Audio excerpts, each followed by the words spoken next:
let's see what brings. Because we didn't use it for so long, I think PowerPoint should come on the screen. When did St. Martin stop using like the projectors, like the overhead projectors? When did they stop using it? It's not, anyone could use it, but you have to connect everything. It's not connected right now.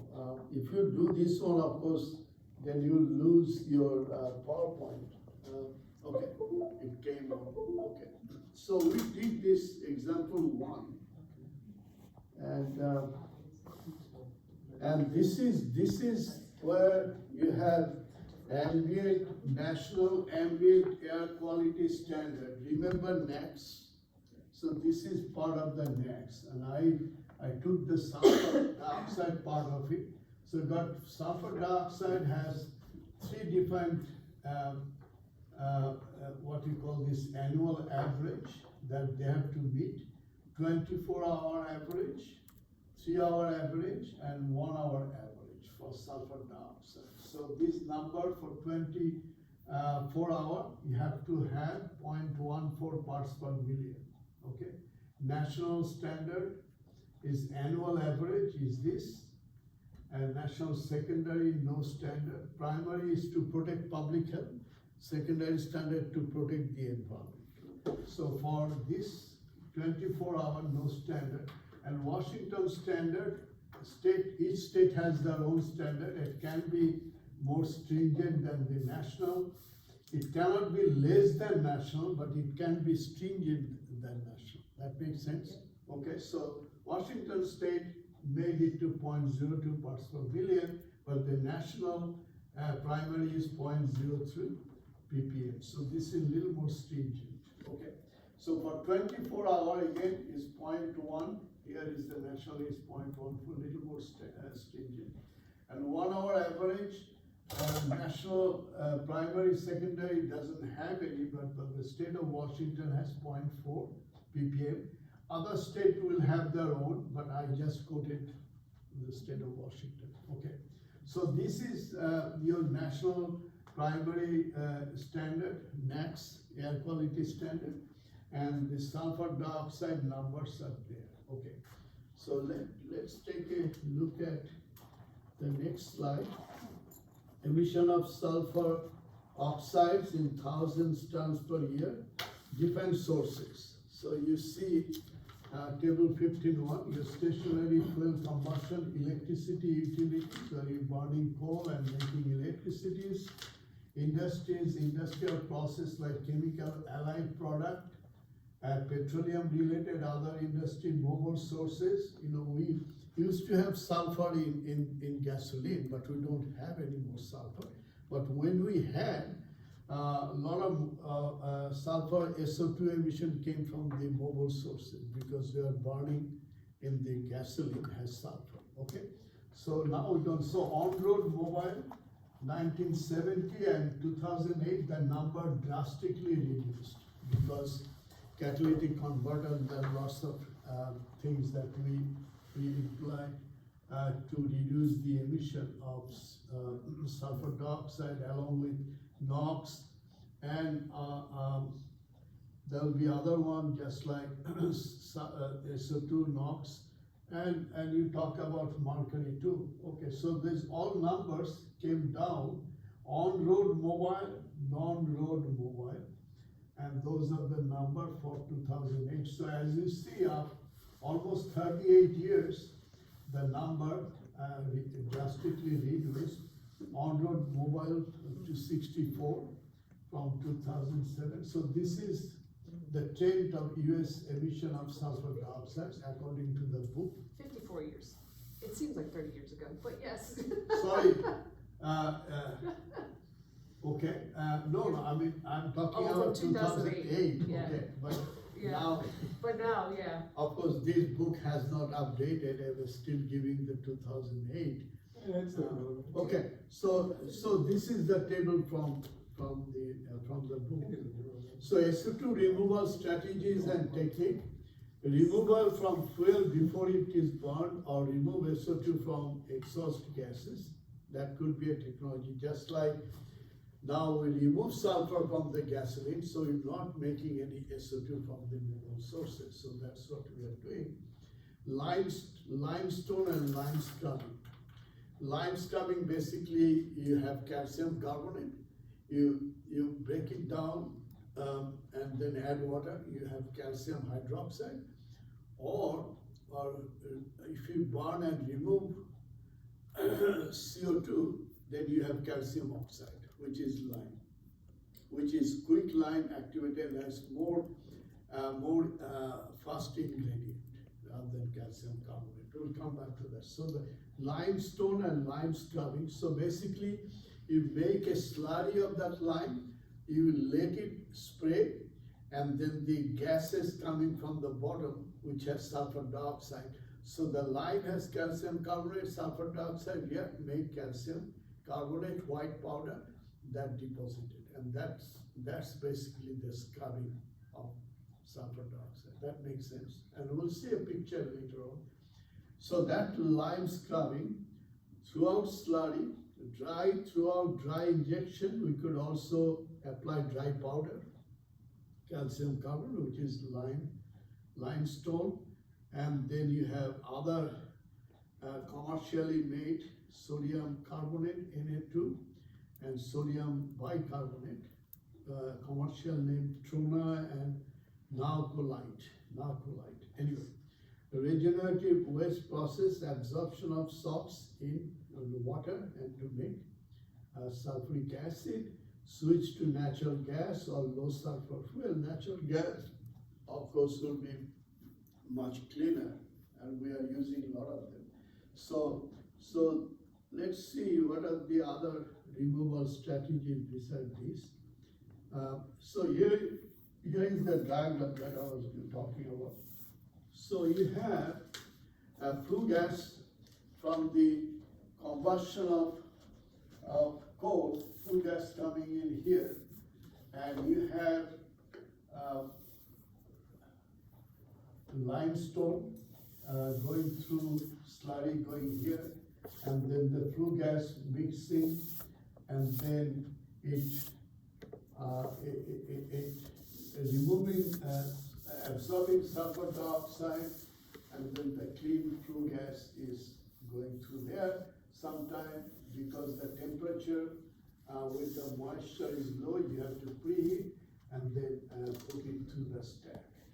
So you have to create those calcium carbonate in the thickener, and then you spray it from here.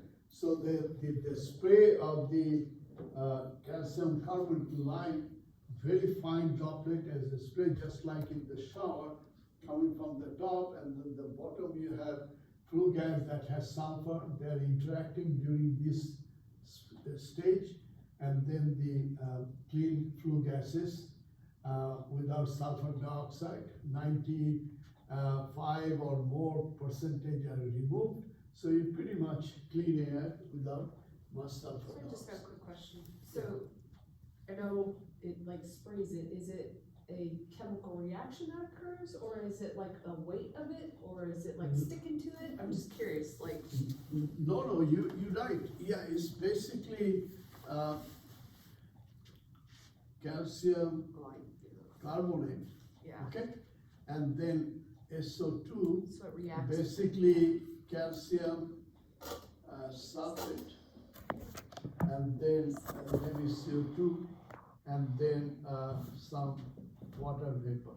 So basically, by reacting, you are making some of the calcium carbonate,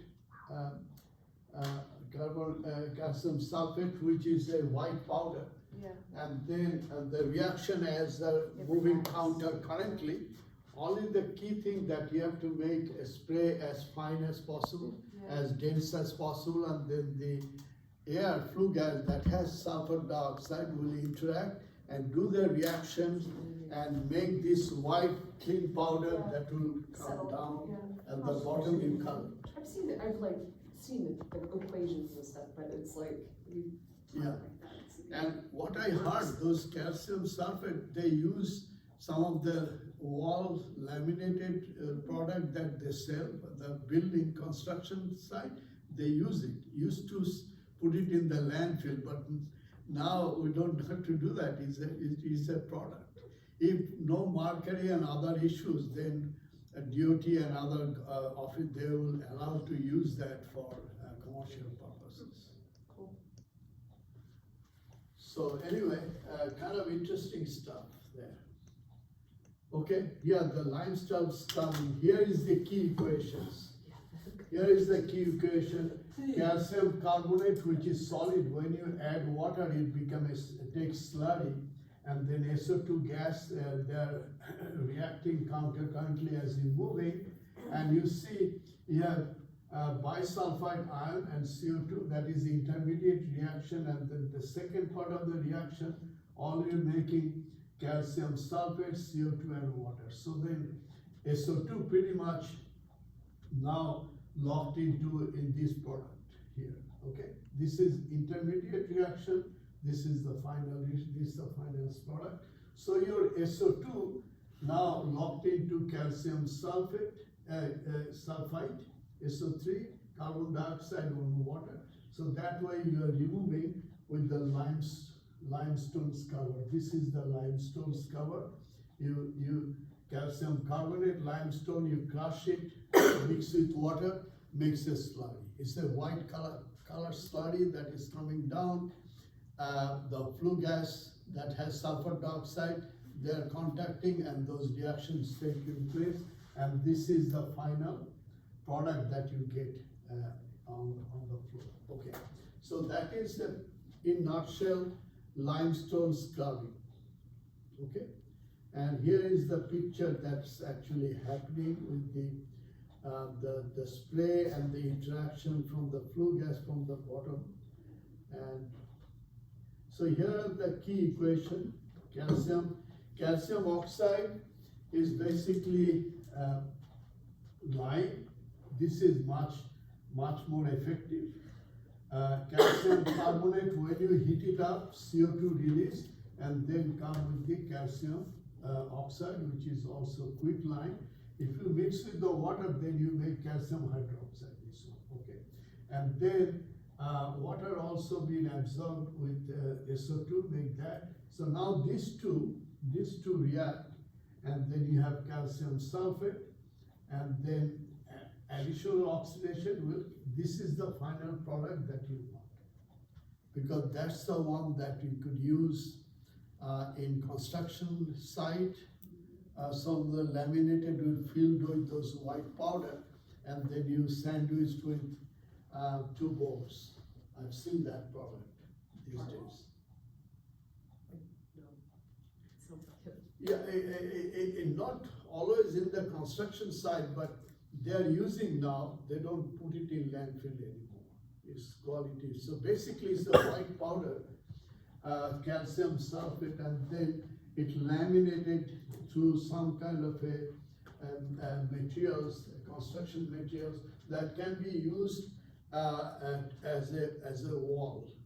To even in the house or some of the, not the residential house, maybe some of the area that we really don't live there, but then you store something, or in a warehouse, all those areas where people don't live there, but you can store something with those walls.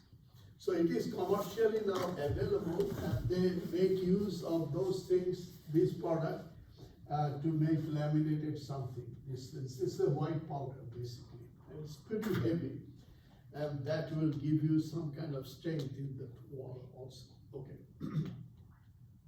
All right, so advantage of lime and limestone scrubbing. The advantage of lime scrubbing include better utilization of the reagent, calcium hydroxide, which calcium carbonate rock, you add into water, makes calcium hydroxide, which is very caustic, and then it will react very readily with the sulfur dioxide, which is acid. Okay.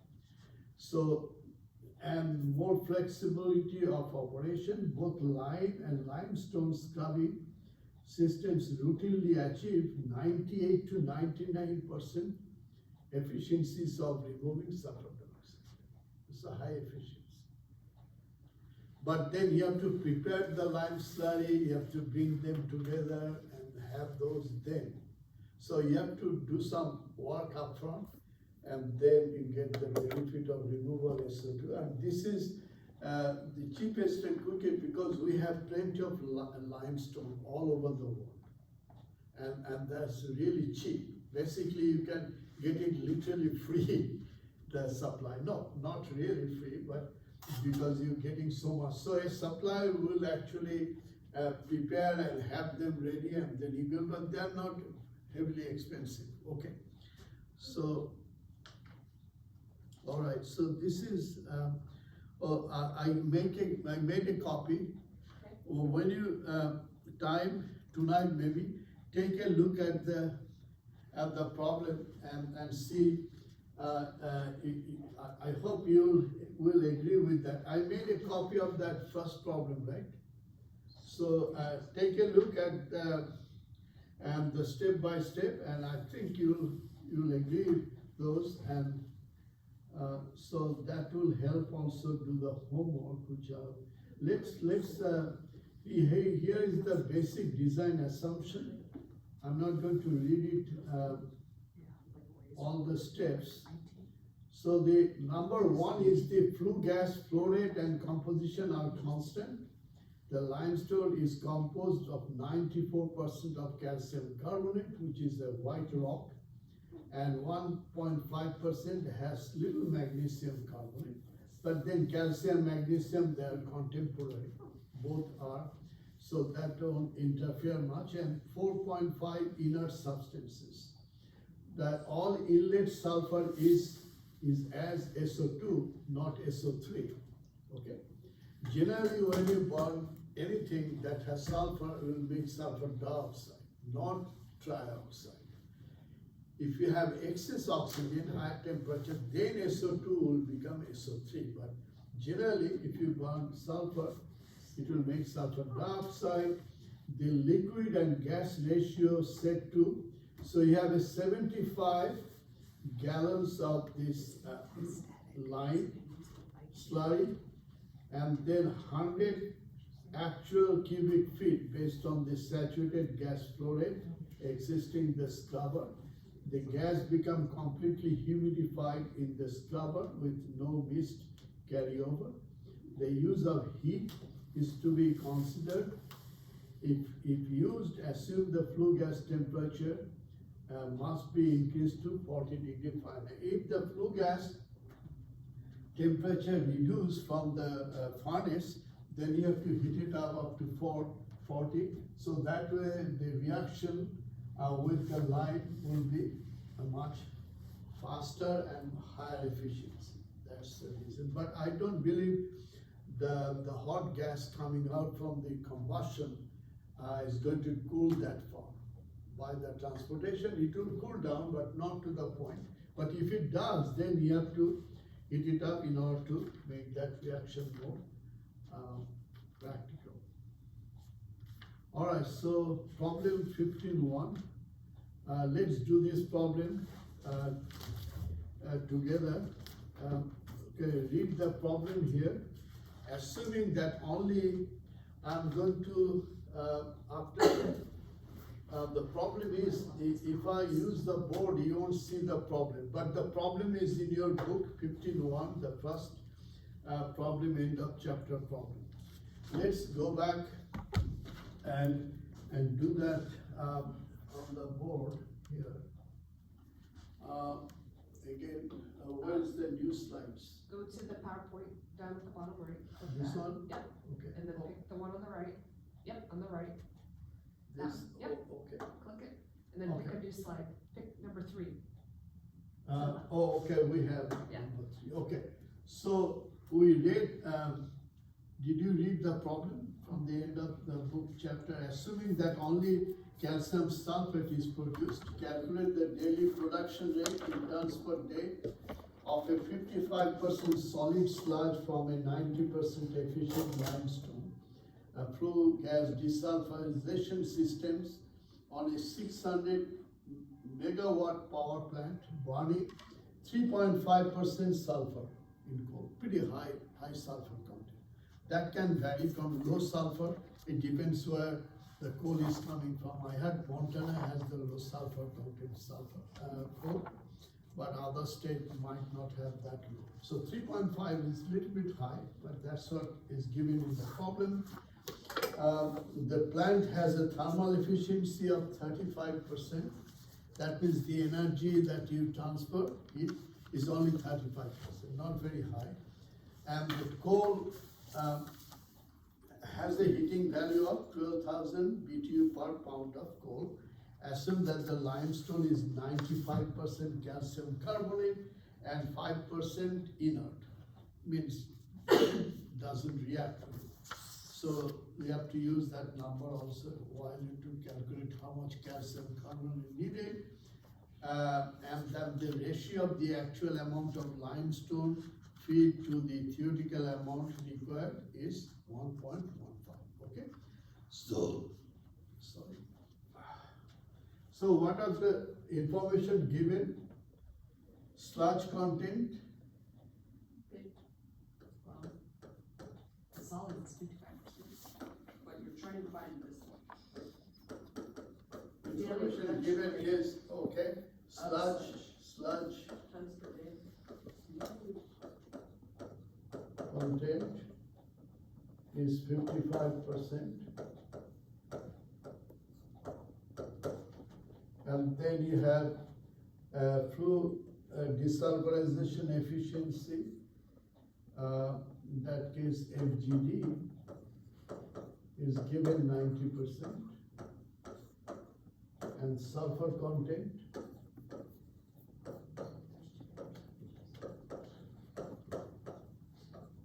is 3.5%.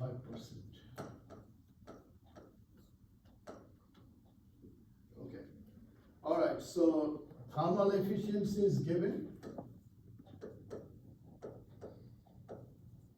Is 35%. And the heating value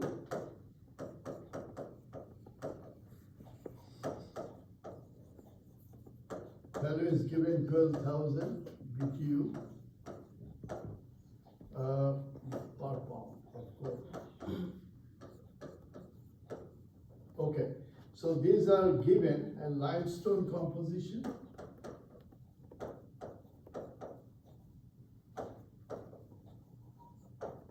Composition is 95%.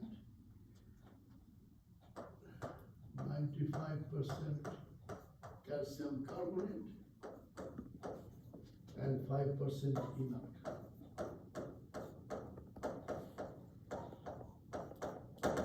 Okay, so with that, limestone actual, and then the limestone actual and theoretical,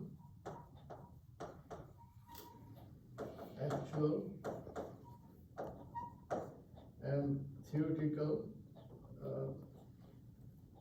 limestone theoretical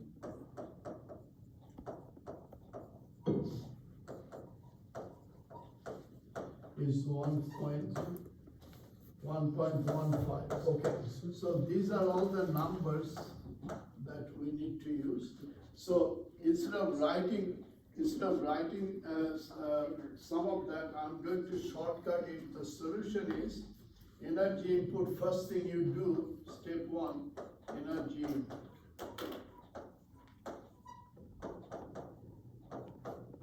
Energy input, which is E sub 4 is equal to 600 megawatt with the 35% thermal efficiency. So it's only 35%. So how much coal we actually feed into? So that number will tell us. That is 1,714.43 megawatt of equivalent energy that is we have to put into. Now we have to get into BTU per hour terms. So in other words, is equal to 3.412 10 to the power 6 BTU per hour. BTU per hour per megawatt. So basically from megawatt, we convert it into BTU per hour, and this conversion is given in your book. If you go back to the end, you'll see from a megawatt to BTU conversion number given. B2 page 500 something at the end. You'll have that. You'll have that number. Here, it's, yes, 3.412 BTU hour per watt. Yes, thank you. Okay, so with that conversion, and then we have actual BTU we are feeding, that number we calculated 1,701.4.3 megawatt. And that does give you equivalent to BTU per hour, which is 5.85 10 to the power 9 BTU. Because BTU is such a small unit, it has a 10 to the power 9 BTU per hour. So that is the amount of energy that we are putting into the furnace through the coal. That's in BTU per hour. Okay, so one number we have. Now how much coal we have to put into pound per hour? Coal input will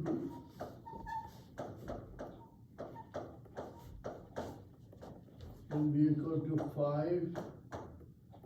5.85 10 to the power 9 10 to the power 9 BTU per hour divided by 12,000 BTU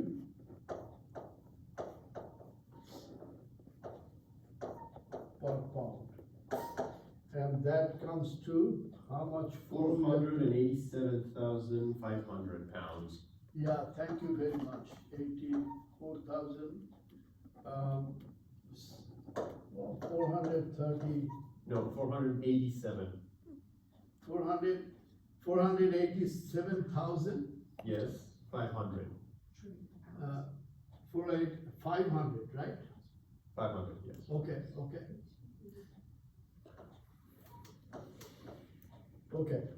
Okay, 487,500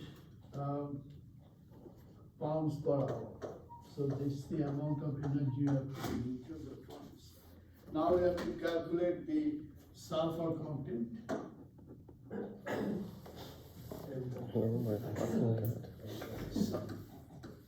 What the fuck? Sulfur input is equal to 487,500 you said, right?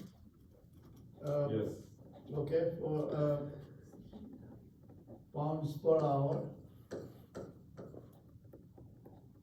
Times we have 3.5%. 0.035 pound of sulfur per pound of coal.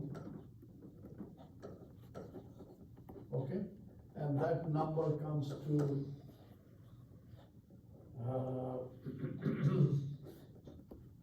17,062.5 pounds. 17,000, very good, thank you very much. 62, right? No, yeah, 62.5, yes, 17,062. 0.5. We'll don't take the fraction after that because it'll be complicated. 17,062, or we can make it to 63. Either way, okay, that would be pound of sulfur per hour. That's a lot of sulfur, my gosh, okay. So now we're going to look into the pound mole. We have to convert into mole because reaction takes place in mole per mole. So we have to use the molecular weight of sulfur, which is 32. So 17,000, what was the number? 0.62 pound of sulfur per hour.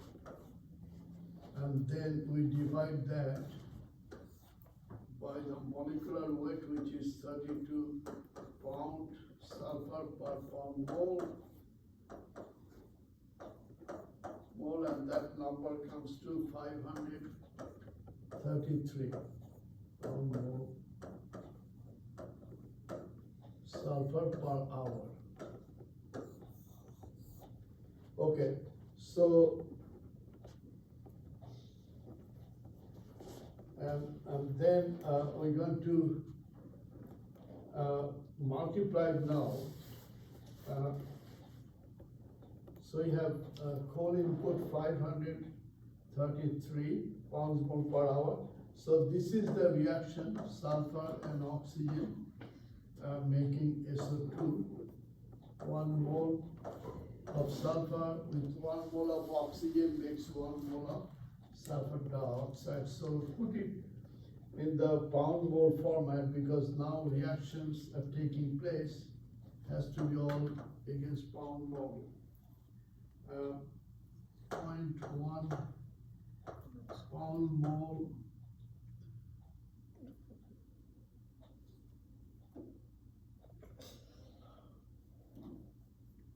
pound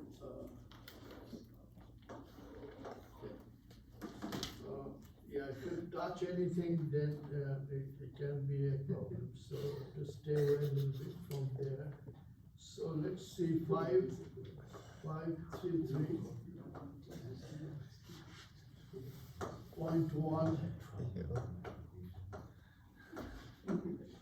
1 mole sulfur per hour times 1 pound mole is 2 per 1 pound mole of sulfur, and then molecular weight of sulfur dioxide is 64, so it multiplies by 64 pound mole of SO2. Okay, so we have that many pound mole per hour feeding into, and then we know 1 pound mole of SO2 comes from 1 pound mole of sulfur, and then we multiply the SO2 molecular weight, which is 64 per pound mole of SO2. So that is that's the amount of SO2 will be made per hour, which is approximately 34,120. Check this number, SO2 per hour. It's all hour basis. Okay, so that number is important. So we'll go to the next slide. Oh, we have to make a new slide, few new slides.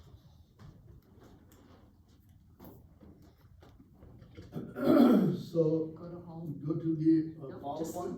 Just, are you gonna make this slide? Just go to. Yeah, new slide. Would it be possible to go to the last slide that you were on, just for 1 second? Oh, okay.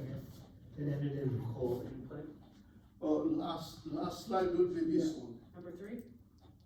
Cool, thank you so much. I'll just Stay up there while you're at it. Okay. Is that the last slide? Yeah, you went 5, 1, 2, 3, 4. That's the last. Okay. like, Yes, 1 second. I really appreciate it. no, yeah, you write it down, I think, go a little bit slow, I'm trying to finish at least 2 problems, so let me see, what time is it? 7:40? 7:40. Yes, sir. 7:40?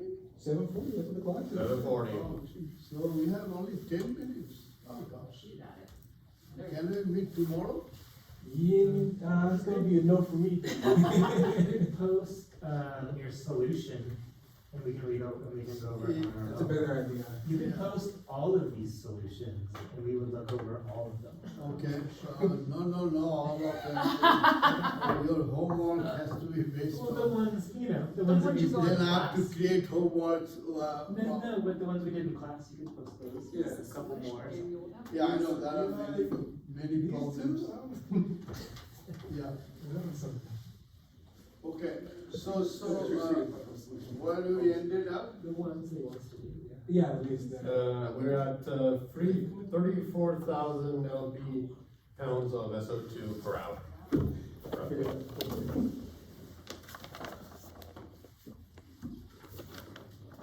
Okay, 32,400, and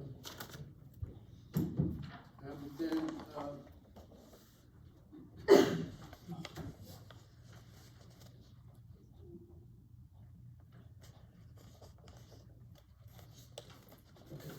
so, we have 34,000, so we make a statement here, so SO2, Same problem? same problem. Yeah, SO2 be absorbed,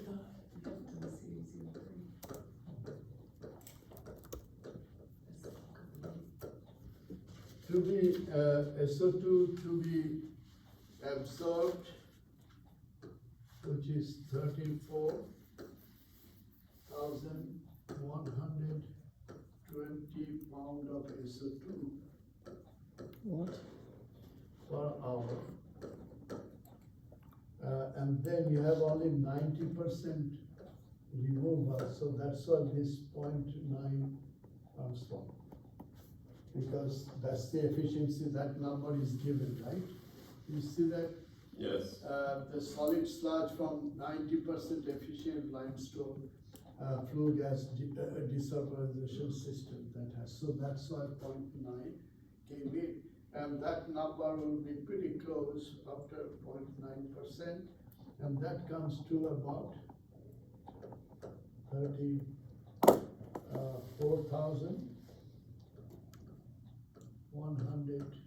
34,120 pound.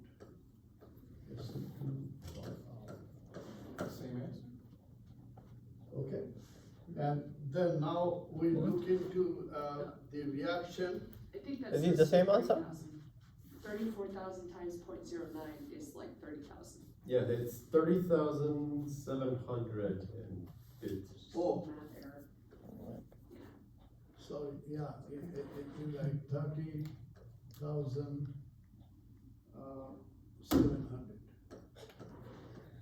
I was looking at, okay, so 30,700.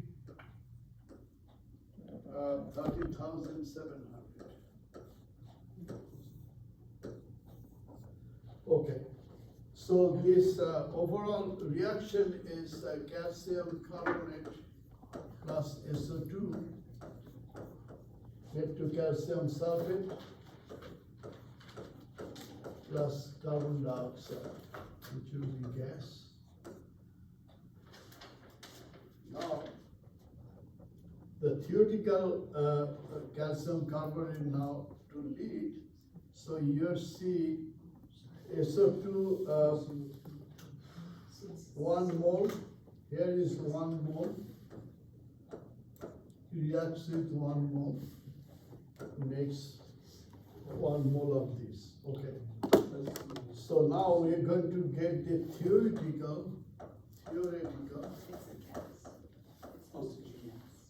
theoretical calcium carbonate feed. How much you have to feed? Okay, that number we're going to calculate. Now we're going to go back to the mole of SO2, 33.1.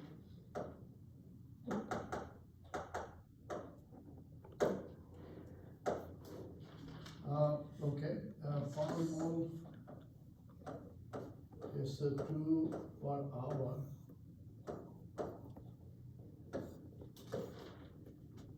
Then you have pound mole, 1 pound mole of calcium carbonate per pound. Mole is 2. We saw stoichiometric chemical reactions. Then now we have to multiply the molecular weight of calcium carbonate, which is 100 pound. Okay, calcium is 40. Calcium CO3. So calcium is 40, carbon is 12, and oxygen, 3 oxygen will be 48. 48 plus 12 is 60. 48 plus 40, that makes 100 pounds. So 1 mole of calcium carbonate weighs 100 pounds. Okay. And that number, then we have to multiply by the efficiency, 90% efficiency of the GDP systems, and that actually comes to 47,980 pound calcium carbonate per hour. That amount, okay? And now actual, this is per hour, we also did. Now the actual feed, this is theoretical actual feed. Actual feed rate will be 47,980 pound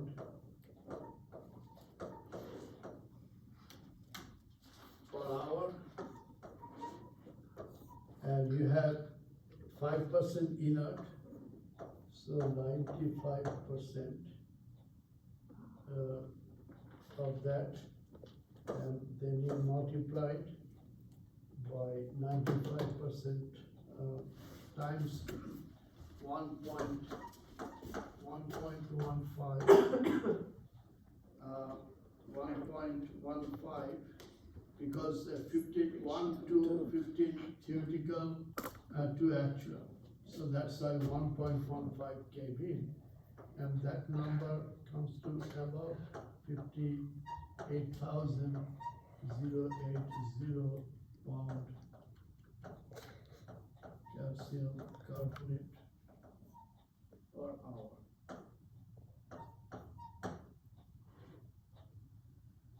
Okay, so we have the rate of calcium carbonate per hour, and 1.1 to 15 theoretical actual ratio. That's how this 1.15 number came in. Some feed does not react because you have 5% inert, so you have to calculate actual. So excess CO2. Let's go back to these slides. Wait, hang on. Can you go back real quick? Oh my fucking. I think it's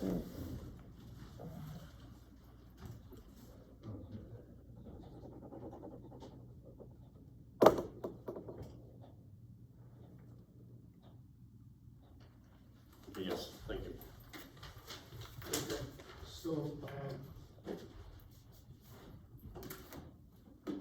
we did this, 1.15 times, okay, so with that, we have, some feed now, does not react, so excess.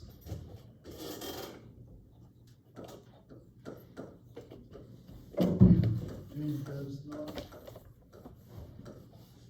react. So excess calcium carbonate would be,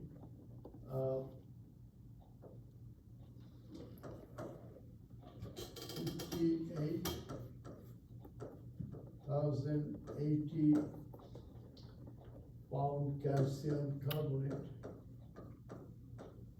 per hour.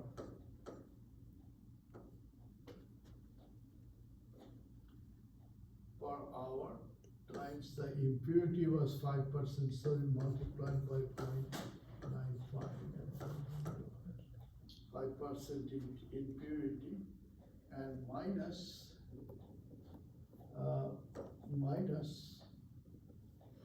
47,980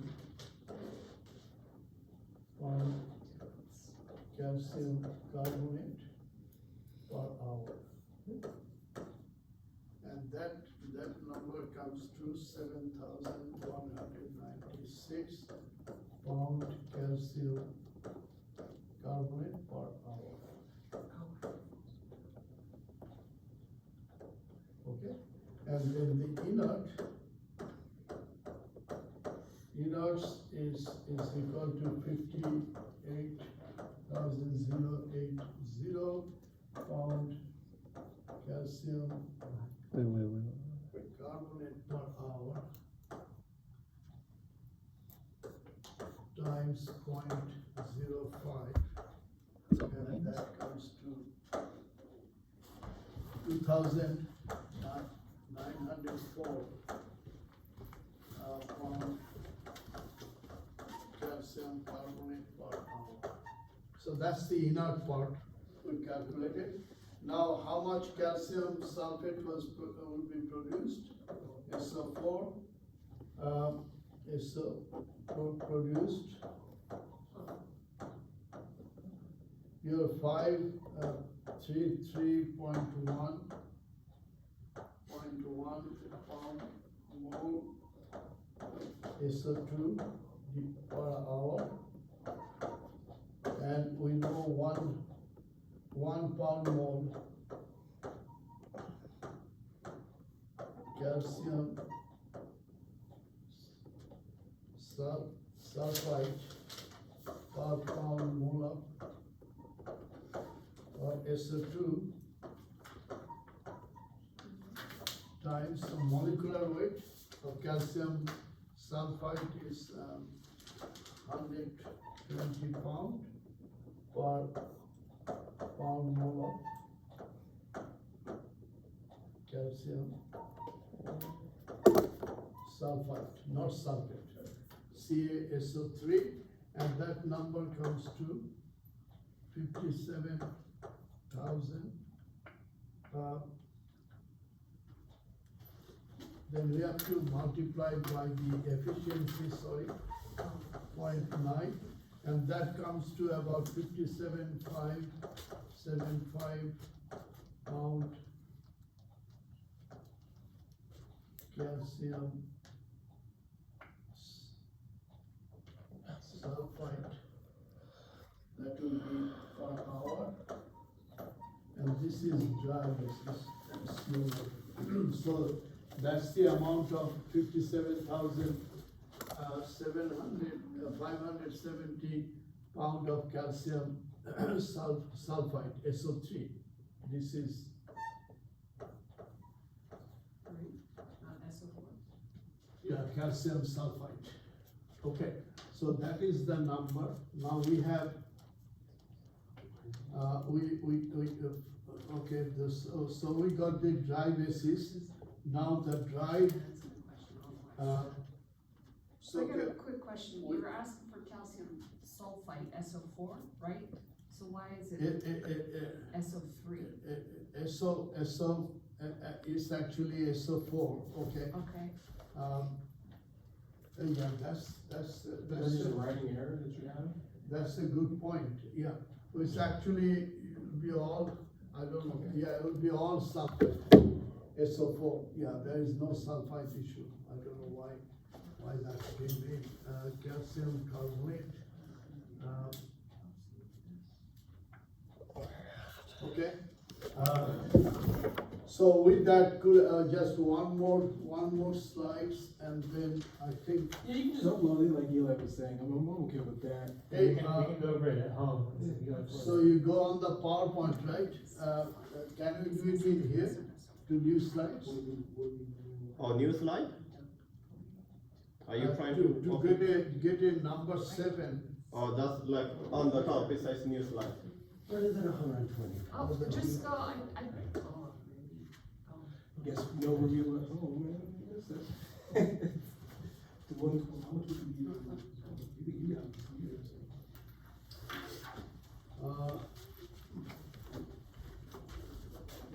I don't know, this is where we ended up, right?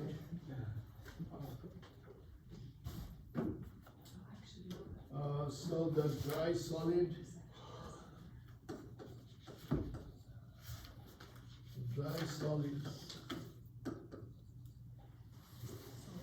in sludge. Your calcium,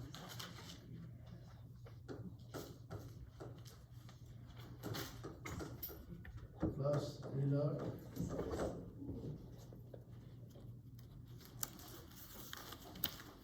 plus inert plus excess.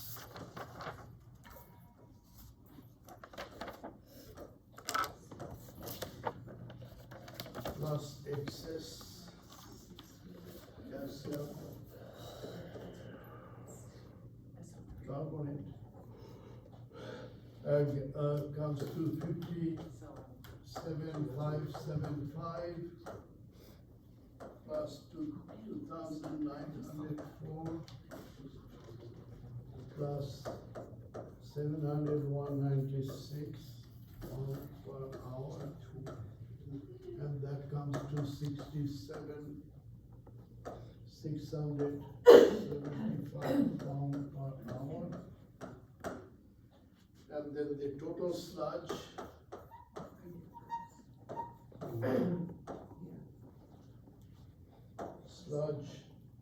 would be 675 pounds per hour. And the sludge would be about 55%. And that number comes to 123,045 pounds per hour. This is weight basis.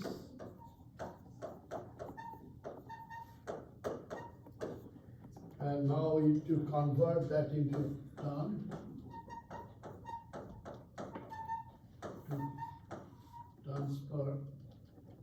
Tons per day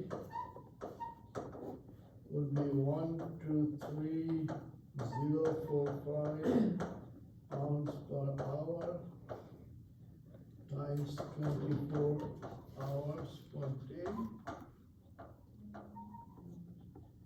And then ton would be, 1 ton would be 200 pounds. 2,000 pounds. 2,000 pounds. Yes. That would be 1,476 tons per day. That cannot be, that's too much, okay? 1,476 tons per day. That must be whole New York, the state of.